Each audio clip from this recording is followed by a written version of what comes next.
Welcome everybody. This is part of our People First series here at Identifi. We've got a really interesting conversation today with Heikki, who's out in Finland, which is a bit different and adds a different perspective to our conversation. Heikki's in fact the sales director of Psycruit, who are Identifi's talent management partner.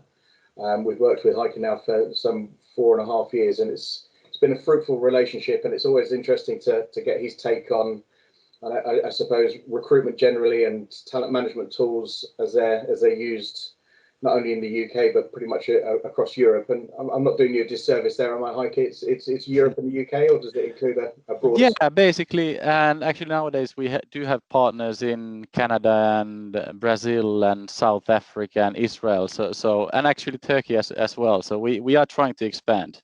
Cool. And Dr. Alan Redman, who's a really interesting person. We're really pleased that he's taken some time to have a chat with us.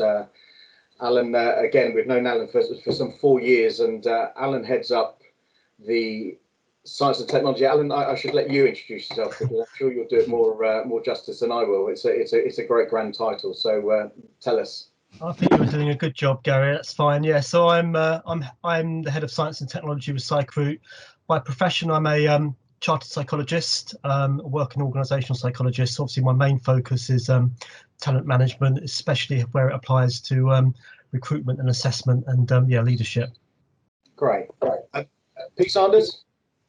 Yeah, just good old-fashioned Pete Sanders. I can't follow a doctor, can I? So Pete Sanders, co-founder and MD of Identifi. And Gary, I'll let you introduce yourself. And myself, Gary Fain, and Pete's business partner, co-founder of Identifi. And the two of us, as a four, in fact, the four of us have been building and working on talent management tools for Identifi for some years. So it's a regular conversation we have, but it's quite nice to kind of capture this conversation on video and maybe share some of our thinking with everybody else. So I suppose a good place to start, and we can't ignore this awful moment in time that we're all going through. But chaps, do you want to give us a sense of what you guys have been doing in your own organisations during lockdown and post-lockdown? How's it affected you, and what does it look like for you personally? Hey, sure. Alan, please. Yeah, I guess we're an interesting story, because obviously we've got our UK office, we've also got the Helsinki one, so you've got two different environments and experiences of the whole COVID situation. I think here in the UK, we have dealt with it reasonably effectively, and I think that's for two reasons. First of all, pre-COVID, our kind of disaster recovery plan was essentially work from home. So actually, to do that, it just kind of worked. So I think there was no technological barrier or process barrier to doing our jobs in the workplace, and really the adaptation was the different role demands, so not as much traveling about, not going to see clients, having to do more of this. I think the other important element was just culture. We had that in place strongly already, and actually we did put measures and actions into place to maintain that culture during this period, because obviously we're not seeing each other face to face anymore. So it's about building things into every day just to reinforce the relationships, as well as getting the job done. Sure. Yeah, if I comment quickly from kind of Helsinki point of view, it's been obviously the whole environment has changed completely, but for us in terms of sales, if I look at it from a sales director's kind of through sales director's lens, it hasn't changed all that much in terms of how we have these conversations, since actually most of our client meetings have always been kind of online in Skype or Teams or Hangouts. So technically it hasn't been that much of a change for us, but obviously the whole environment where we kind of do business has completely changed, and basically in the kind of mid-March when COVID hit, basically everything froze, and now we've been kind of adapting to the situation and adapting our offering and kind of changing the way we communicate a little bit and how we present our offering, and we've been actually able to kind of do reasonably well, but certainly everything kind of everything has changed. And Alan touched the culture bit. We're not a very big team. I think we're about 7 here in Helsinki. We have a nice big office, so I'm actually at the office at the moment, and kind of like you, Gary, in the kind of previously when we discussed, you mentioned that you like to be in the office. So do I. I have small kids home, and it's challenging there. So I guess the culture side is the one that we've kind of consciously had to work around a little bit to keep it going and have that good spirit despite all the difficulties and despite kind of being online all the time. I think the reference there to spirit's interesting. We Identifi, we kind of pride ourselves on sharing good times with the staff and having days out and quarterly meetings and just sales competitions that you would typically have, or even just get-togethers or drinks in the evening, whatever it might be. And that's been really difficult. And culture is one of the things that we've always tried to develop and build. And we know that we've got a culture. In fact, you guys have measured it for us, and we understand what our culture is, and we measure that as we bring people into our business. But I think the one thing that we've learned is not every sales call on Teams can be a sales meeting or a work-related meeting. We've tried to do those kind of fun things. It's difficult, I'll be honest, and finding something unique and not just copy what everybody else is doing. I still to this day have managed to not do a quiz, which I'm really proud of. But have you done anything unique, anything different that kind of stands you apart from anybody else? I don't know. I guess I've seen, Alan, in your calendar the daily sanity checks that you have in the UK. Maybe you could explain what that all means. Yeah, I guess what we quickly understood was that what would be lost if we weren't careful was just the stuff that happens in an office when you're not being completely task focused. And whether you call it water cooler conversations, it's just the kind of the social kind of oil that keeps things moving. So yeah, we just wanted to make sure there are opportunities built into just do that stuff and to maybe talk about not work. Yeah, so we've done that. We like you actually like to kind of share the good times, and we would normally have had some kind of summer team event by now, and actually that was easy. That became a picnic, so that was something we could do. So we've tried where possible to maintain that. I think as well, we've got different rules to Helsinki as far as working in the office is concerned. It's there to use for people. Not everyone has got lots of lovely space. Some people have got children or no garden or a flatmate who's annoying. So it's good to be able to go somewhere else. And I think we've got guidelines in place for minimising numbers, but I guess it's just to allow people a degree of freedom and flexibility and I guess access to that kind of face-to-face stuff that some people need more. That's a really interesting point, is that what we've seen is that every meeting becomes a formal conversation, and actually everyone is there to deliver some. Whereas that rapport building, those relationship things that happen, things that happen just on the fly. It's something you hear on the radio in the office, or a news story that you talk about and you share ideas. You don't do that over Teams. It's you get on there and it's sort of this enforced fun or engagement that you need to get out, as opposed to just saying how you doing, did you see the news story. So that's a really great insight actually, and I wonder how many people are actually doing that. Yeah, that's really true. I mean, if you think about in the olden days when we had meetings face to face, you had to get to the meeting wouldn't just start. There'd be that kind of social stuff that happens at the beginning of any group discussion. There'd be some task focus, and then it wouldn't just end, it would end with again more social stuff and maybe walking away. It was bookended, right? And I think with Zoom meetings, as you say, Pete, you're straight in, you're straight out.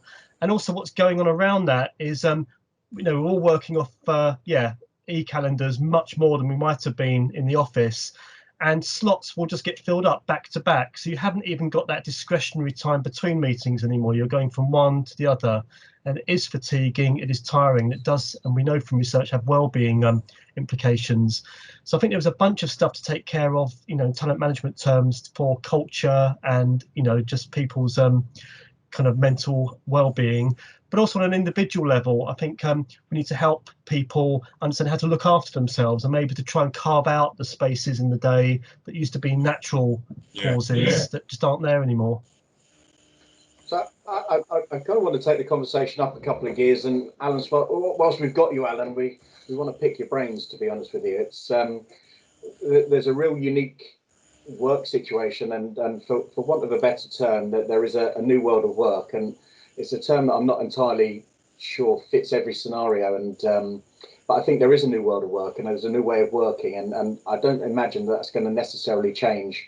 I'm sure, Heikki, we were talking the other day, and I said the genie's out of the bottle now. You know, people are familiar with working from home. It's become quite a thing for them, and in fact, I think companies have recognised that people are quite happy to work from home. They can be productive. I think conversely, they cannot be productive, and there's a management issue there in itself. But Alan, in your view, we're clearly going to have to measure people from distance, and I think we as a business, Pete and I have discussed this, we're quite happy now to potentially employ people who don't live in our immediate area, because once upon a time it was come to the office.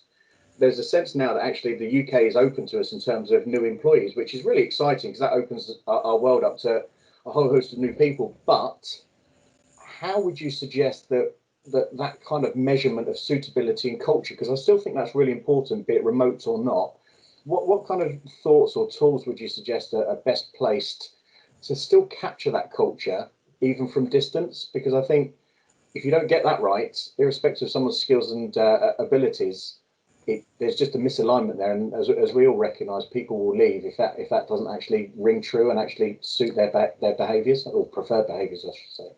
Yeah, it's a interesting moment where technology is having to I guess meet real world demands. So to take a step back, I think what we're seeing with the new world of work, if you like, is a sudden acceleration of trends which really were already present, and technology was already enabling us to work remotely, work from home. But there were some breaks on that process, which was normally the relationship between the employee and their employer, and a lot of that came down to trust. So, and you know, employers would vary, but some bosses simply don't like the idea of people working where they can't see them, because they don't trust them to be productive or to get on with it or to get stuff done. And that would hold back, I think, what technology could offer. All of a sudden that's been upended, where bosses have had to trust people to be getting on with it, and despite spyware sales increasing, most organizations have kind of just had to do that. And there's been some research both prior and during COVID into productivity, and the general picture, the bulk of that research seems to suggest productivity has actually increased rather than decreased. Turnover has decreased. I guess that's for an understandable range of factors, but also working hours has increased. So that should be music to the ears of bosses, finance directors, and so on, right?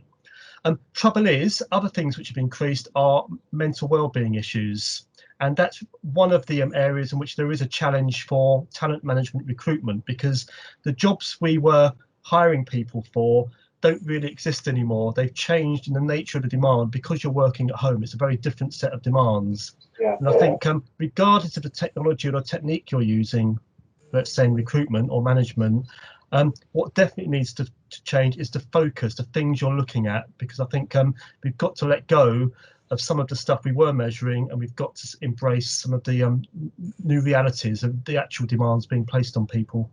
And do you think that's more as a soft skill that we're measuring? It's a sense of, and I know we've used you guys in the past with a particular set of jobs, which was quite an isolated job, and there were thousands of people who could do that particular job, but not necessarily in isolation. And one of the measures that we used at the time was, were they suited, and characteristically, did they actually want to work in an isolated role, and did they desire company, I suppose. So you're talking about a soft skill measurement as opposed to an ability measurement, really, in that sense. Yeah, I think there's a degree of overlap, but I think by and large it probably comes down to soft skills, so more around personality, values, and motivations. I think sometimes we get a bit distracted by extroversion, introversion. That seems the obvious one, doesn't it? And we kind of feel, well, extroverts are going to hate being at home, about that contact. Actually, this form of working can be challenging for introverts as well, because they're having to go to more meetings like this. Actually, I certainly go to more meetings now than I did when I was working in the office. Sure. Because more stuff can't just be dealt with a quick conversation. It's going to be done formally. I think because meetings are easier to arrange and schedule and conduct like this, more meetings get held. So I think it's equally challenging for different personality types in that respect, but the demands are slightly different. Yeah.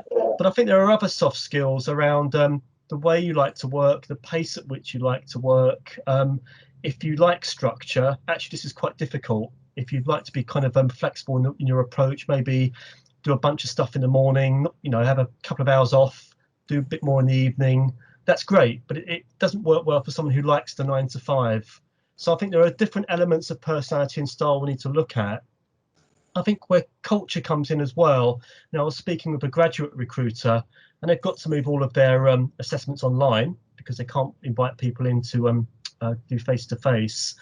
And one of the things they've noticed is with younger graduates applying, they don't have the sense of culturally appropriate behaviours in a Zoom call. They'll be eating their breakfast because that's what they've seen, right? They've not been in the workplace yet. So I think there is a range of challenges to overcome with recruitment and management that maybe the way in which we recruit people can help address. And I think also, sorry if I may just quickly comment what Alan said earlier about the kind of these trends having been there kind of all the time for some time now, but we haven't kind of seen this scale of a change ever basically before, and I kind of still feel that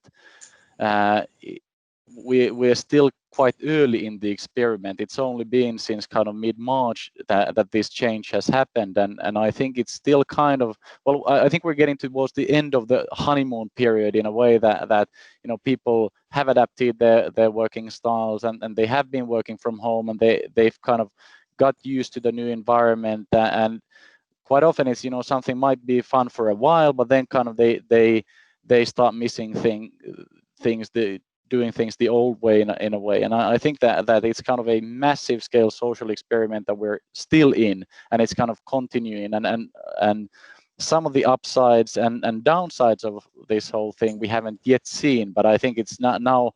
I think we're kind of doing the right thing, trying to understand what the mechanisms there are and how we can, best cope and best manage and best kind of handle this situation as individuals and as kind of managers and business leaders. Yeah, absolutely. I think I'm going to say something very similar in terms of that social experiment is actually we all of a sudden started diving into people's homes, haven't we? And some people are extremely private.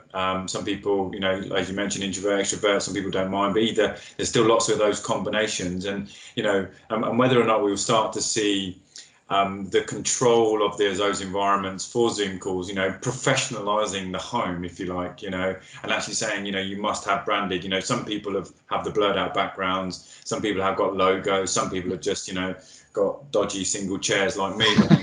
So I don't know, no one's ever sat in that chair, but I think it's we have almost leaped into people's homes, even when you're doing a team meeting. If you're doing a one-to-one or even a disciplinary, and that person's sat in their home, it's like an invasion, isn't it, of their privacy. So being able to measure that resilience and that the ability to do that, I think is fundamental really to moving forward. Yeah, it's hugely blurred the work-life distinction. There was a survey by the CIPD back in January, pre-COVID, right? And I mean, lots of results there, but they found that pre-COVID, 15% of people at work were already saying that 15% of them were constantly monitoring emails at home, so they were already working at home in that sense as well as the office. 25% would be doing it more than 5 times a day, so there's already a lot of that stuff going on at home. But again, we've accelerated that, and there's a lot of catching up to do, as you say, Pete, about organizational practices.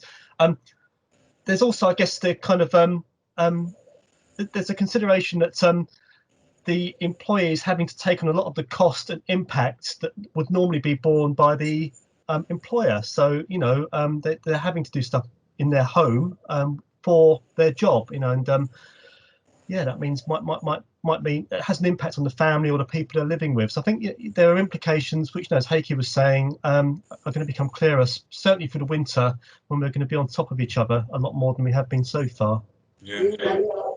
You mentioned briefly, Alan, there about mental health, and I think rightly so as well. It's a topic that is kind of on everybody's agenda, but I suspect managing or recognizing mental health at the minute from distance is actually quite difficult. Yeah.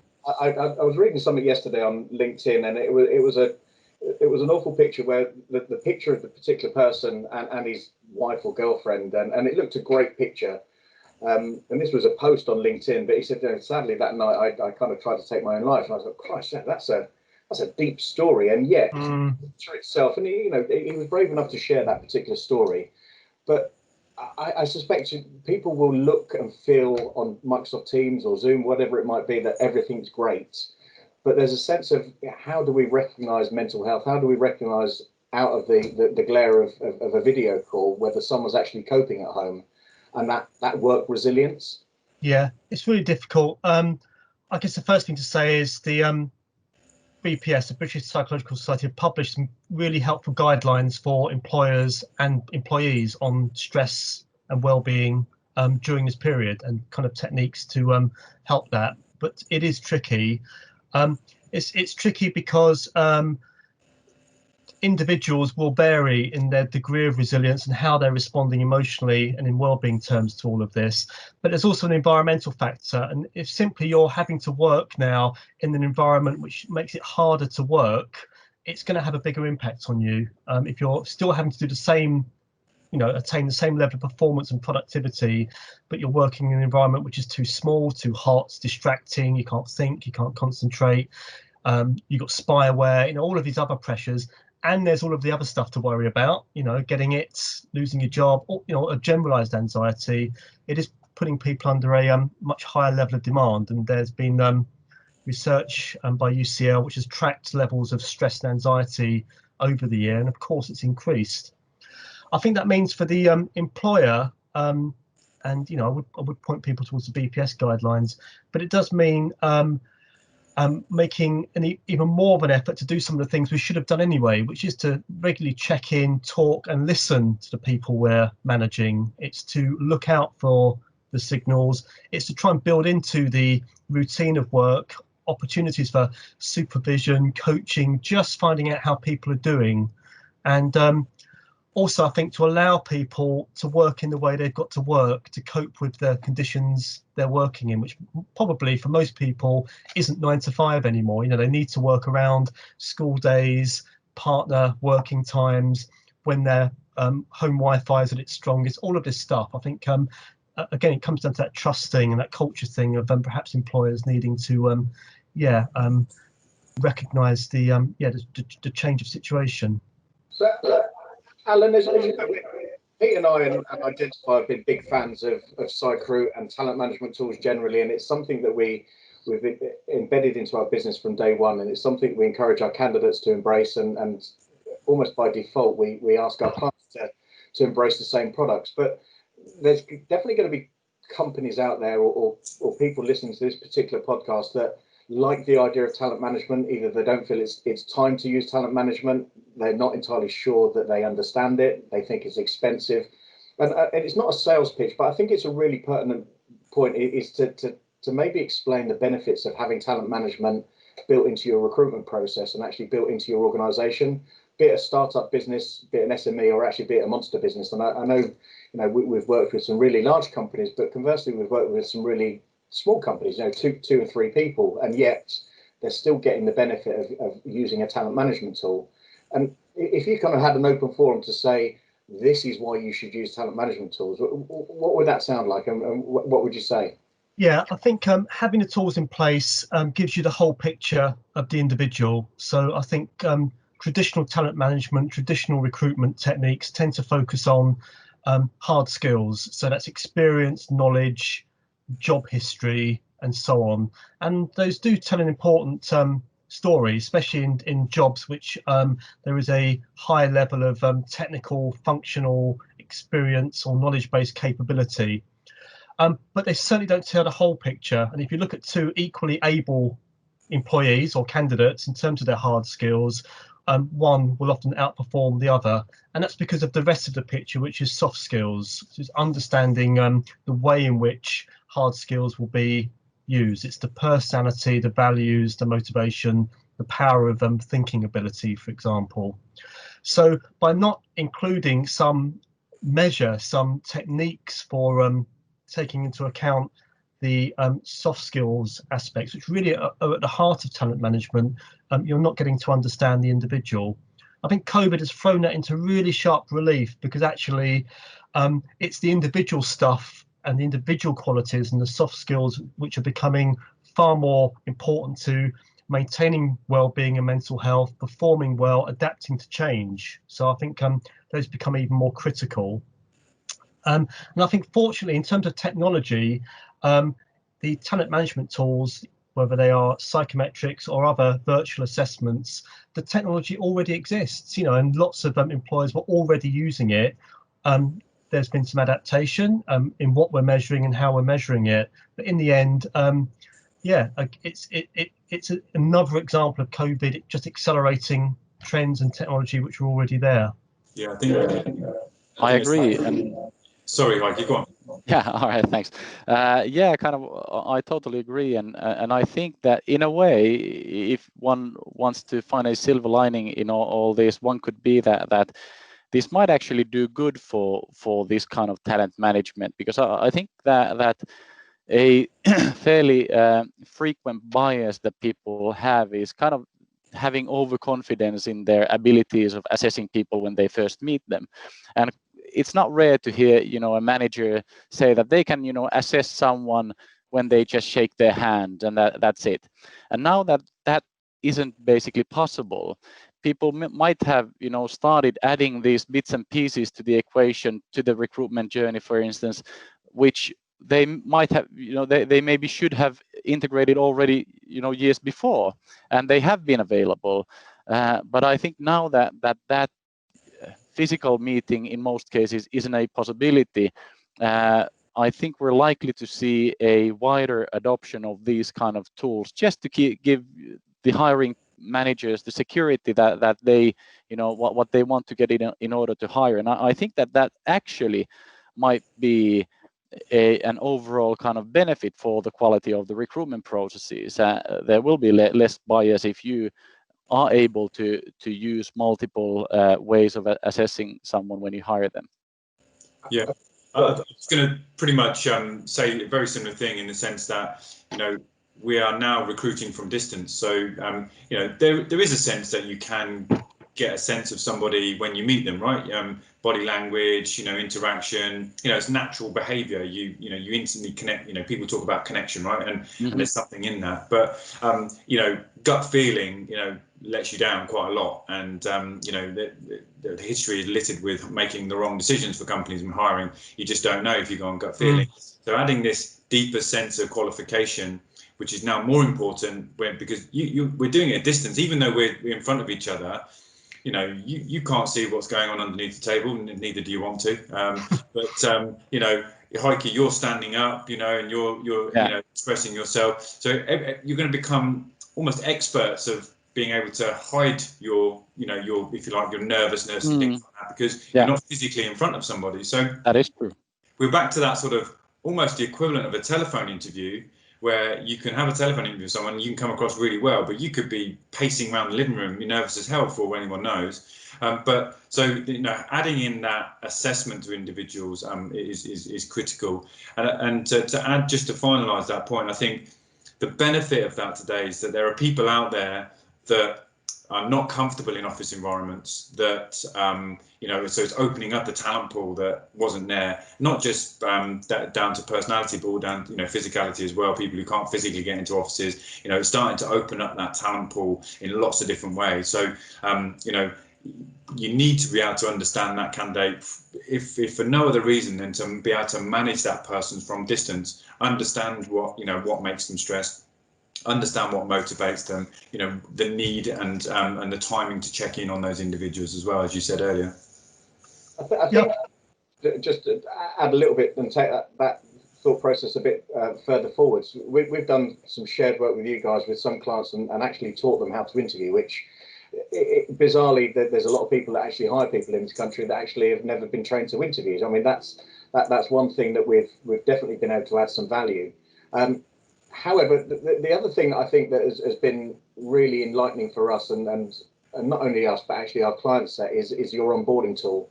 And we've used that a lot. And in fact, out of the whole suite of tools that we use with you guys, actually encouraging our managers and our hiring community to use that onboarding tool, which is, in short, to quickly explain it, it's a suggestive way of actually managing that person in their first 2-3 months working with you in your business, and not kind of applying a one-size-fits-all management approach, because we kind of know, and thankfully in Identifi, our fees to actually pay people back is actually very, very small, which is thankfully great.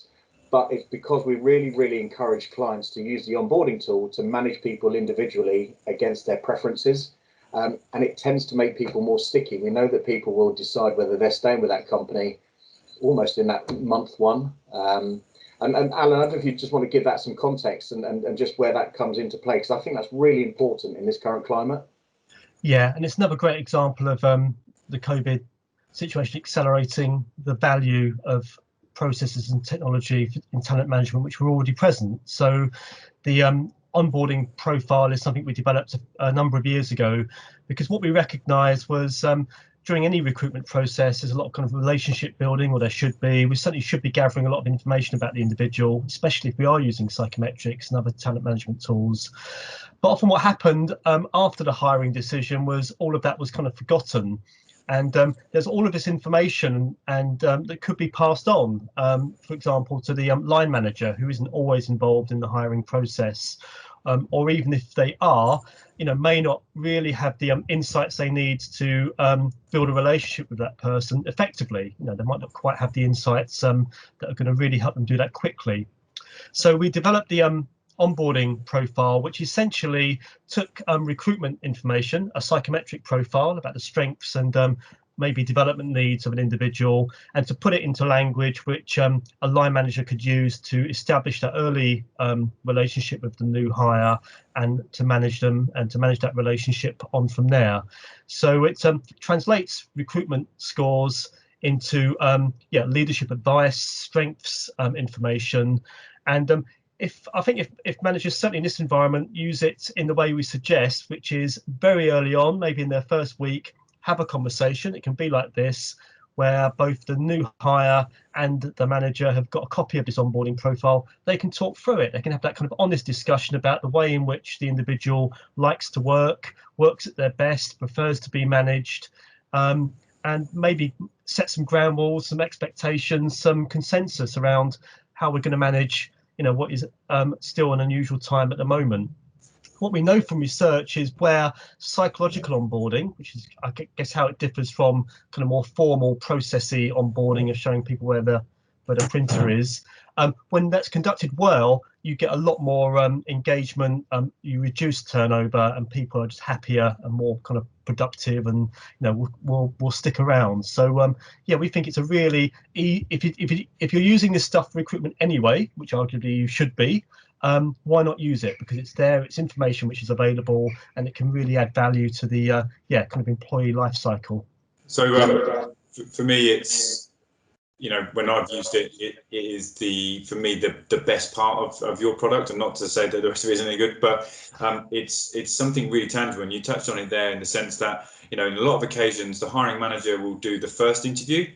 He then makes the recommendation to his or her senior, and that person does an interview, and then HR do an interview. So 3 people in the organisation have all made an independent assessment, and they will have their own views of that. And so the hiring manager's actually only ever met the person once, and maybe for an hour. Yet they've been through 3-4 hours of interview, say, and the hiring manager doesn't have that benefit. So to be able to assess them right at the early stages, give that to them and say, and we keep using the word manage, and actually rather, it's not necessarily just for the manager, it's for the hire as well. This is how you get the best out of them. They're not particularly good at this, help them do this, and they're very good at this, encourage them to do more of that. So it drives that communication right from the early stages, and the people that have adopted it absolutely love it. So I always use that part of the product, so it's fantastic. I agree, Pete, and I think what you said there was an important part of it, that it's not just for the employer, because a lot of the talent management tools are actually built for the employer, and I think what I like personally, and what we've received a lot of good feedback about is that the onboarding report actually is for both the candidate, or well, the hired person and the employer. So it's a brilliant way of kind of learning more about yourself, to kind of self-reflect, to manage yourself better, which is very, very important, increasingly important actually, now that you're kind of working more remote. Yeah. And I think that there are a couple of other things that are very relevant in that sense, because a lot of the talent management tools also are kind of for the pre-hiring stage, and kind of what we've really tried to do there with the onboarding report is to make it so that it kind of focuses the attention on the strengths. So it's really about making the most of that person. How can I do that? I will try to help them play with their strengths. And actually, one of our clients put it really well once, that they said that using the onboarding report saved them 3 months of getting to know the person. But actually, I think one nice thing additionally still with the onboarding report is that despite its name, actually you can use it later on in the employment as well. So if you just kind of want to maybe improve that relationship, try to understand the other person better, doesn't matter that they've worked there for several years, you can actually use the onboarding report. Yeah, that's a good point, actually. Yeah. Yes, it's a really good use of strengths-based talent management as well, which was certainly a buzzword a number of years ago, but still valued now. So during recruitment, of course, you need to look at strengths, but you need to look at concerns. You've got to look at the whole picture in making your hiring decision. But really, once you've hired the person, it's easier to get someone to work to their strengths to perform than to focus endlessly on development needs. We all need to grow and develop as people, as employees, but in the end, we're at our best when we can do things in the way which matches our strengths. And really what this does is help the manager and the new hire have that kind of honest discussion. I think that kind of it saves 3 months of getting to know the person. It's a really great quote and a really good example of actually how things have changed, because I think it will take longer than 3 months now just meeting with a new employee like this. Yeah. So I think anything which can kind of fast track that process is going to be even more valuable. Alan, we've covered quite a lot in quite a short period of time, but I can't let you go without asking one question. And Pete and I are verified, we like shiny things and we need the next new thing, and we're always excited. Pete literally is on the list of the next Apple phone as soon as it comes out. Those people just kind of stood at the front of the queue. But I'm just kind of in my head, I was thinking about this question, I was thinking about that tomorrow as well thing, where we should all be flying to work in our car at the minute, but we're not quite there. But if you think about talent management and generally how it's being used, not necessarily just in recruitment, but let's say recruitment, what do you think the future looks like? What can you see on the horizon? Where do you think recruitment and talent management will merge together as we kind of go forwards? Let's not talk about COVID anymore. I'm sick to death of it. Let's talk about the future. And we've all had a vaccine. We're all healthy. We're back to normal. What does the future look like for us? Well, I think it'll be a changed context, changed environment. I think the changes that are happening at the moment aren't going to go away. I think also there are, as you said, there are always new and shiny things on the horizon. If we were having this call 5 years ago, strengths actually were quite a big thing. Adaptive testing, quite a big thing. Those things are still there, and I think over time we learn what the good bits are and what the bits that were actually maybe just marketing or a bit snake oilish, and we can kind of let those go.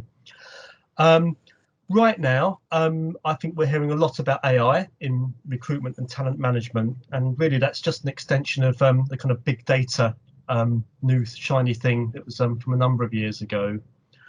I think with AI, it's here to stay, but I think we need to be realistic about it. It's not the silver bullet. It doesn't solve everything. And actually, it's not even artificial intelligence. Really, the tools that we're we're seeing being, I guess, promoted and launched at the moment are machine learning. We are teaching computers to do the same thing over and over again. And whilst that sounds like a great way of getting away from bias and gut instinct, actually what we see is it's really easy just to program in gut instinct and bias. So Amazon are an early example. About a year ago, of an employer who dropped their AI recruitment tool because it was favouring men over women, certainly for technical roles, for coding roles. And that's because the machine learning underneath it had essentially been taught to pull out the sorts of phrases relating to job performance that men use. So it's as easy as that. So yeah, so I think there's the danger of over trusting AI and algorithms. I guess the recent A-levels fiasco is another example. Yeah, and algorithms are only as good as the people who design them or the way you're using them. So I think there's we've got to be realistic about the extent to which technology can solve things, and I think AI is hugely oversold in terms of a new technology. I think also what we've really got to be even more conscious of is not losing the human aspect to making decisions about people at work. And in the end, if we're looking at soft skills, if we're using talent management tools, it does need the human touch. We need to have human beings involved in that. And I think whereas there are moments in the talent management process where automation algorithms are required to deal with things like volume, at some point you need well-trained individuals to help make decisions based on a range of talent management information that we can provide them with. And that we shouldn't feel, as I guess, users under pressure to adopt a new shiny AI tool, because it's not without dangers. If I may add to that a couple of things I kind of have observed.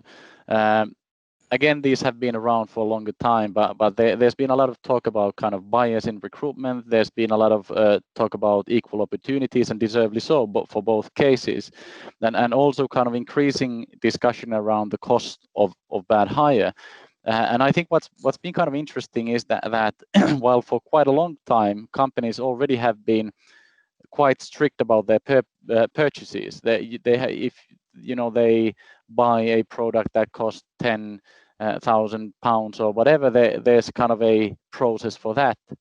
But I think where it's been kind of much more lighthearted, it's relating to recruitment, where they have actually hired people, where actually that investment might be £100,000 or kind of in that level. And I think that now that there have been these kind of trends going on, and there's kind of increasing pressure to actually show that the process that you follow is up to par, is actually non-biased and is transparent. And I think these are the kind of things that also drive actually the use of talent management tools, because if it's just someone's decision that's required to hire a person, and if it doesn't go well, or should something kind of go wrong later on, how can we be certain that it was actually a very good process? But if we actually have used a number of talent management tools, let's say assessments, or if there was kind of some sort of a interview process in place. What we've actually created a product recently that we're now launching, which is around kind of the piece of interviewing. How do we do that kind of in a better way, more transparent way? If we have those kind of systems in place, we're able to go back 3 years and say that this was actually the reason why we hired that particular candidate. And kind of actually can learn from that as well. If that didn't go right, what should we change in that process that we did 3 years ago? And this is largely something that can't be done today, because there's no kind of track record of the hiring process. And I think that this is probably something that will change in the following years. Wow, I couldn't agree more. Absolutely. That's a podcast in itself. Actually, right. If you make 100, if you add on recruitment fees, 100, 125, 150,000 pound purchase, it goes through scrutiny, and it has to go through, in most organisations, some sort of gated process and approval process. Yeah. And yet you can, they'll go out and recruit someone and I guess just risk it in some cases. Yeah. I'm not saying suggest companies do that, but it's not as stringent as making a purchase of the same value anywhere else in the business. So. Yeah.